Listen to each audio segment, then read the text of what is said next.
گور بابای غم و غصه و اندوه جهان میخندم.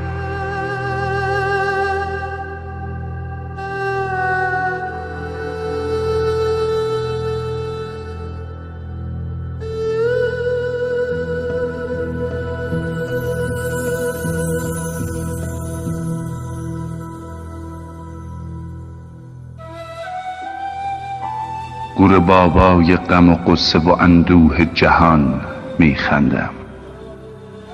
بی خیال من و این مردم و هی زخم زبان میخندم. مرده در پیچ و خم عهد جوانی منم و گوری نیست. ای که نفرین به من و ثانیه و روز و زمان میخندم.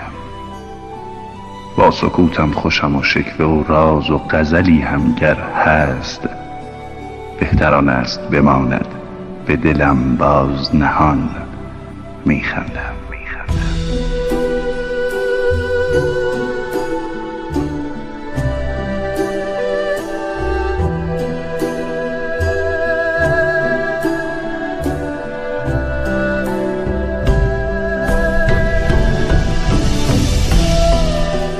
داد از این باور و ایمان و یقینی که مرا کافر کرد، که شرف داشت به ایمان من البته گمان میخندم.